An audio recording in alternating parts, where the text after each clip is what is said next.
नेपाल का वीज़ा जो आप अपनी स्क्रीन पर देख रहे हैं, ये रिसेंटली हमारे एक एप्लीकेंट का ग्रांट हुआ है। और अगर आप पाकिस्तान से नेपाल का वीज़ा हासिल करना चाहते हैं तो सिर्फ और सिर्फ 3 डॉक्यूमेंट्स देकर आप नेपाल का ई वीज़ा हासिल कर सकते हैं। और वो डॉक्यूमेंट है आपका ओरिजिनल पासपोर्ट, आईडी कार्ड की कॉपी और तस्वीर। जब मैं इसके बारे में बात करता हूं तो मैंने आपको बोला कि इसका ई वीज़ा आप हासिल कर सकते हैं, लेकिन उसके बावजूद भी आपको ओरिजिनल पासपोर्ट लाजमी एम्बेसी में सबमिट करवाना पड़ता है। अगर इसके ई वीज़े की बात करें, आल्दो ये ई वीज़ा तो है जिसे हम पेपर वीज़ा या इलेक्ट्रॉनिक वीज़ा भी कहते हैं, लेकिन इस पे एम्बेसी की तरफ से एक ओरिजिनल स्टैंप लगाई जाती है, तभी ये वीज़ा वैलिड होता है। सो आल्दो ये ई वीज़ा है, लेकिन इसके लिए एक तो पासपोर्ट सबमिट होगा एम्बेसी में और दूसरे नंबर पर इस ई वीज़े पर एम्बेसी की तरफ से ये ब्लू कलर की स्टैंप भी लगेगी, जो कि आप इस वीज़ा पर देख रहे हैं। बिल्कुल बैंक स्टेटमेंट आपको रिक्वायर्ड नहीं होगी और फ्रेश पासपोर्ट पर भी नेपाल का वीज़ा आसानी ग्रांट हो जाता है। लेकिन जब हम ट्रैवलिंग की बात करते हैं पाकिस्तान से नेपाल के लिए, तो जो लोग बिल्कुल फ्रेश पासपोर्ट पर ट्रैवल कर रहे हैं और फर्स्ट टाइम ही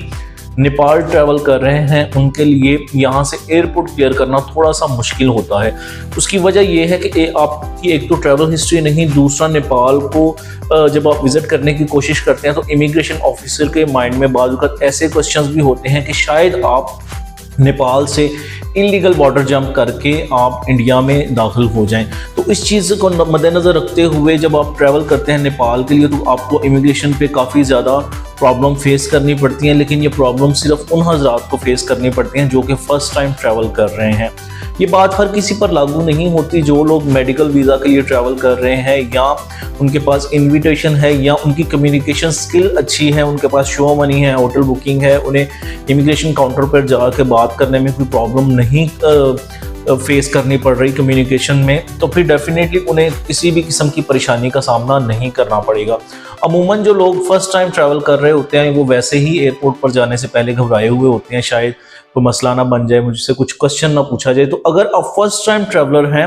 नेपाल के लिए तो मैं आपको सजेस्ट करूंगा आप वीज़े के साथ साथ पासपोर्ट के साथ साथ शो मनी लाजमी लेकर जाएं, डॉलर्स में कोशिश करें लेकर जाएं और एटलीस्ट मिनिमम आपके पास $1000 लाजमी होना चाहिए। जब आप ट्रैवल करने लगते हैं तो इससे पहले आप पेड होटल बुकिंग ले लें 2 या 3 दिन की, तो उससे आपकी इमिग्रेशन क्लियरेंस में और ज़्यादा आसानी होगी। और अगर आपके पास इनविटेशन है तो इस बात को याद रखें, इनविटेशन पर अगर आपको अकोमोडेशन नहीं दे रहे तब भी आप होटल बुकिंग लेकर जाएं, लेकिन अगर कोई आपको इन्वाइट कर रहा है